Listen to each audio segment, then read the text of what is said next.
여기는 용산입니다. 용산. 그리고 참고로 용산에서는 지금까지 이렇게 해서 이런 조건에 이런 입지에 이런 분양으로 해서 나왔던 데가 없었어요.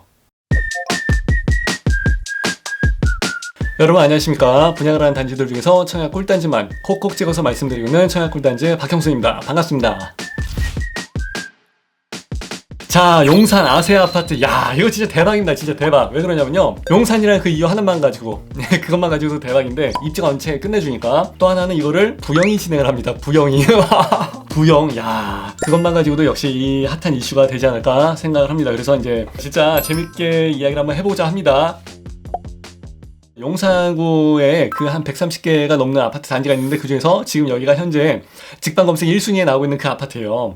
그리고 이게 올 2월달하고 3월달에 뉴스를 진짜 많이 탔습니다. 그때 이제 선 분양을 하냐, 아니면은 착공 들어가고 난 다음에 나중에 완공 떨어질 때쯤에서 이제 후분양을 하냐, 이제 그거 가지고도 이슈가 많이 있었고, 그거 먼저 잠깐 말씀을 드릴게요. 부영이 히스토리가 어떻게 되냐면, 여기가 용산 아세아 아파트에 대한 히스토리가 이제 먼저 시작이 된 건데, 미군 부대랑 원래 이제 그 군인들 관사 이렇게 해서 사용을 하던 아파트예요. 그렇기 때문에 진짜 오래됐었는데, 이제 2001년도 당시에 이제 여기를 이제 특별 계획으로 해서 지정을 했어. 그러고 난 다음에 14년도쯤인가 이제 부영이 여기 땅 이제 매입을 했습니다. 이 알짜배기 땅에 용산 앞에다가 여기까지 이제 매입을 한 것까지는 다 괜찮은데, 이제 부영 입장에서는 뭐 건축심의랑 뭐 환경 영향 평가, 구조심의, 뭐 감리자 선정, 뭐 여러 가지를 이제 다 거쳐갖고 이제 6월달에 착공을 할 거예요 했는데, 이제 여기까지가 이제 올 봄의 이야기고, 이제 6월이 됐으니까 우리가 하는 얘기지만은, 올 봄에 이거를 지금 선분양을 하느냐 후분양을 하느냐까지 해서 매스컴을 딱 탄 이후에 얘기가 지금 전혀 안 나오고 있습니다. 예, 검색에 돼도 나온 게 지금 최근 소식이 없어요.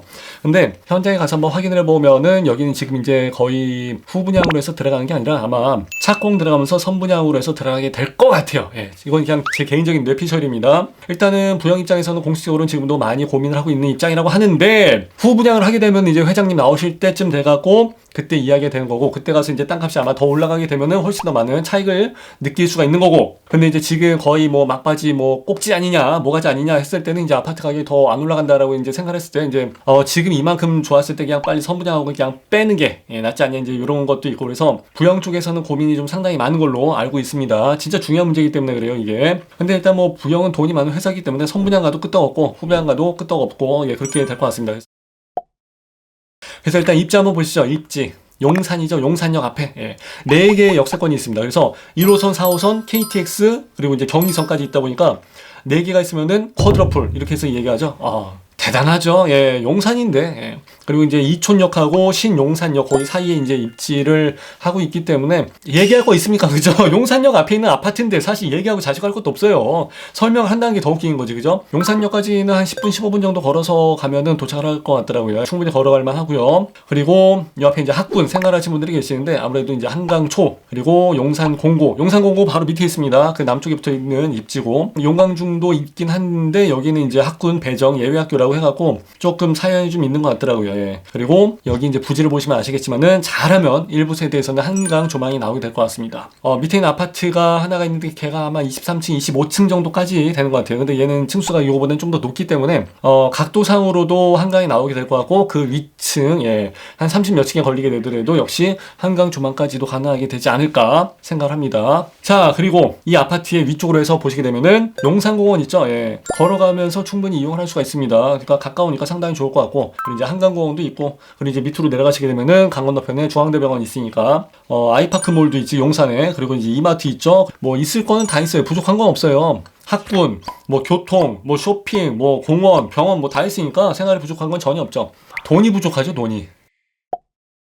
자, 사업 개요 한번 말씀을 드릴게요. 자, 부영에서 건설을 하는 건데, 한강로 3가 65-584번지에 위치할 아파트입니다. 자, 건폐율 22%, 용적률 336%, 그리고 이제 타입은 84랑 137 타입까지 있습니다. 상당히 좀 버라이어티하죠. 예. 여기는 한 11층에서부터 32층까지 해서 13개 동이 들어가는 걸로 예정이 되어 있습니다. 그래서 969세대가 들어갑니다. 그러니까 세대수가 상당히 좀 많죠. 근데 웃긴 게 1000세대 가까이 들어가는데, 그 중에서 819세대가 일반 분양입니다. 그래서 이런 데가 없죠. 이런 데가 없어요. 그래서 서울 한복판에 이런 아파트가 어딨어. 일반 분양을 하게 되면은 저기 반포 잠원동 쪽에 들어간 거 같은 경우는 뭐 아니 2000세대가 막 넘게 들어가는데, 그 중에서 실제로 2000세대 중에서 일반 분양으로 빠지는 게 한 200몇 개 정도밖에 안 돼요. 10분의 1. 근데 여기 같은 경우는 최상의 입지를 보이면서 한 90% 정도가 일반 분양으로 해서 빠진다. 그러니까 사람들은 진짜 여기로 관심을 가질 수밖에 없죠. 예.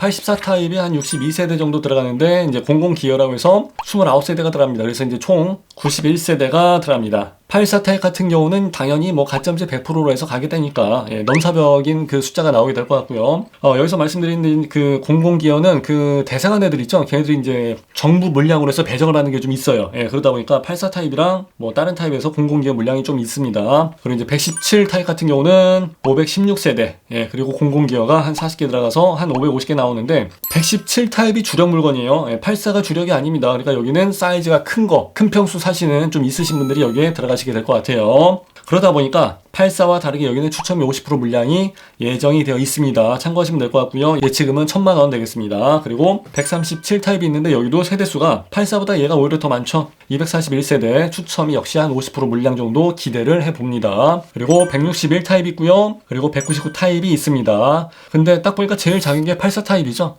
그리고 117 타입이 주력으로 나가는 거니까 부영에서 어떤 식으로 컨셉을 잡고서 나가는지를 우리가 예상을 한번 해볼 수가 있죠.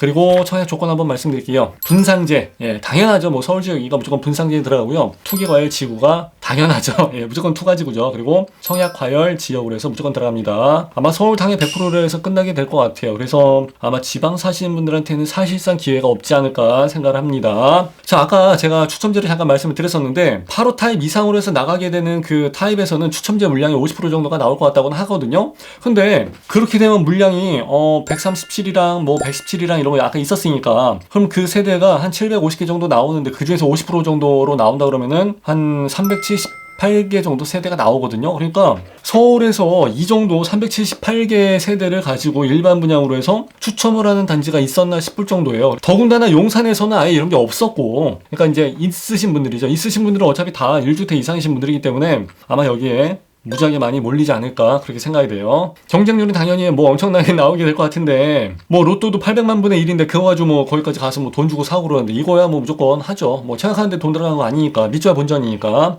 그리고 여기 같은 경우는 00 기어라고 해서 아까 좀 특이한 게 있었죠. 근데 또 원래 특별한 게 하나 있어야 되는데 특별한 게 원래 특공이지 않습니까? 다자녀, 뭐 노부모, 장애, 유공자, 뭐 생초 이런 거. 그래서 좀 생각을 하신 분들이 있었는데 이런 분들은 안 돼요. 일단은 여기는 기본적으로 일단은 무조건 9억은 넘어가게 될 것 같아요. 그래서 9억이 넘어가게 되면은요 특공이 없어요. 특공 물량이 배정을 안 해줍니다. 자, 효창 파크뷰 대시양이라고 해갖고 그 대시양 브랜드에서 나온 게 있어요. 이게 2019년도에 분양을 했었거든요. 그때 경쟁률이 한 340대를 나오고 있었다는데 여기는 거기랑 비교할 수 있는 데가 아니에요. 여기는 당연히 훨씬 더 많이 나옵니다. 효창이랑 여기랑 얘기가 다르지. 여기 용산 앞인데, 그죠? 아마 고덕가인 힐스테이트 리슈빌이나 아마 우리 지난번에 방송을 했던 이평한 세상 어반 브릿지 아마 그 정도 수준 이상으로는 나오게 되지 않을까 싶어요. 여기는 다시 한번 말씀드리는데 여기는 용산입니다. 용산. 그리고 참고로 용산에서는 지금까지 이렇게 해서 이런 조건에 이런 입지에 이런 분양으로 해서 나왔던 데가 없었어요.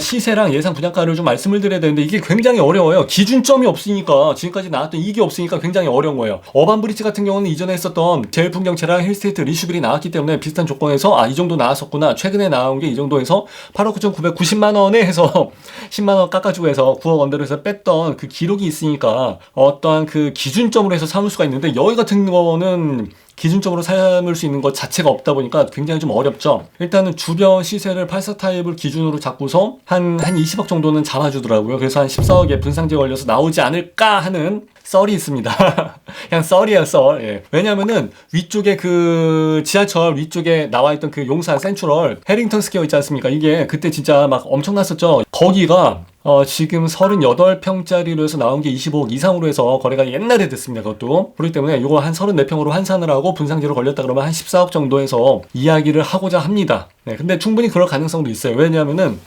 나중에 이제 대출 문제랑 해서 연관을 지어야 되기 때문에 그 정도에서 일단은 15억 원도로 빼지 않을까 하는 생각도 좀 들긴 드는데 근데 이 동네가 원체 비싸니까 좀 어렵긴 어려울 것 같습니다.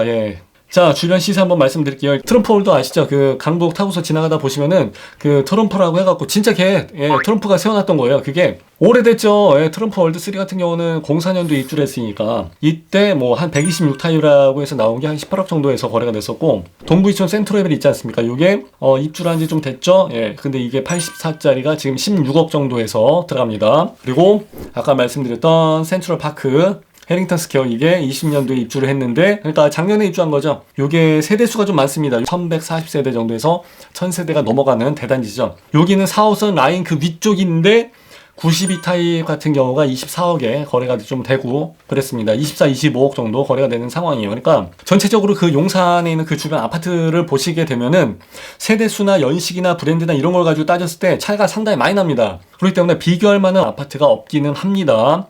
그래도 일단 한 14억 정도의 분양을 하게 되지 않을까 기대를 한번 해보는 거죠. 자, 2년 내지 3년 정도는 실거주를 해야 된다고 합니다. 이제 분양가 나와 봐야 하는 문제긴 하지만은 그래도 일단은 그거는 당첨이 되신 분들이 선당 후검해야 될 문제고요. 여기 어차피 중도금 대출이 9억 이상이기 때문에 대출은 언급도 아예 안 합니다. 예. 자, 그리고 이제 진짜 부형에 대한 이야기를 한번 해야 되는데, 아까 말씀드린 게 그거예요. 타입이 평형이 거의 다 크단 말이에요. 117, 137 이런 식으로 해서 엄청 크게 나와 있는데, 더군다나 용산인데, 그러면은 컨셉을 잡을 때 어떻게 잡아야 되겠습니까? 럭셔리 하이엔드로 해서 브랜드를 가지고 딱 들어가야 되는데, 야, 이게 부형이란 말이죠. 그러니까 부형이 이걸 과연 해낼 수 있을까? 과연 부형이랑 이게 과연 어울리느냐? 이게 문제인 거예요, 이게. 그래서 전구에 있는 그 부형 아파트를 한번 보시게 되면은 특징이 있습니다. 아, 왜 앞에가 막 이렇게 막 물고기 모양으로 해서 나룻배 모양처럼 뾰족하게 만들었고, 야, 굉장히 당황스럽습니다. 근데 그거를 계속 전국적으로 돌려막기를 하고 있으니까 그런 거를 용산에다가 갖다 쓰면 안 될 것 같은데, 아, 그게 좀 걱정이 되는 거예요. 그리고 평면 설계, 뭐 비용 절감이나 뭐 이런 건 잘하죠. 예. 참 그렇긴 한데 이게 과연 부형이랑 컨셉이 맞는 사업인지, 예. 그게 이제 좀 걱정이 많이 되는 거고, 그걸 하려면 또 선결돼야 되는 문제가 있는데, 워낙 막 그 CI 있지 않습니까? CI 그 밑에 이제 뭐 사랑으로 써있고 그러는데, 야, 이게 너무 촌스러워갖고, 야, 용산에다가 이걸 갖다 붙인다고 하는 게 이게 지금 말이가 되나 지금? 그게 걱정이 되는 거죠. 이게 지금 부동산 시장하고 이게 지금 흐름이 이게 안 맞는 거야 이게 지금. 그래서 제가 봤을 때는 이걸 좀 다 바꿨으면, 예, 브랜드 CI 좀 다 바꾸고 네이밍 작업 좀 새롭게 다시 하고 그랬으면 참 좋을 것 같아요. 용산 아세아 아파트는요, 용산에서 진짜 간만에 나오는 최고 입지의 최고의 아파트가 될 용산의 장남입니다. 장남. 진짜 용산에서는 넘버원이 될 아파트이기 때문에 진짜 제대로 작업해갖고 제대로 한번 딱 힘을 쓰면은 정말 좋을 것 같습니다. 자, 이렇게 해서 용산 아세아 아파트 부영 관련한 사항을 가지고 한번 말씀을 드려봤는데, 뭐 좋아요, 구독, 알람, 댓글까지 해서 4종 세트 아시죠? 예, 좀 많이 좀 달아주시고요. 뭐 추가되는 내용이 있고 그럼 저도 댓글을 통해서 계속해서 이 부영 아세아 아파트 소식을 안내를 드리도록 하겠습니다. 자, 저는 이렇게 해서 마무리하는 걸로 하겠습니다. 감사합니다.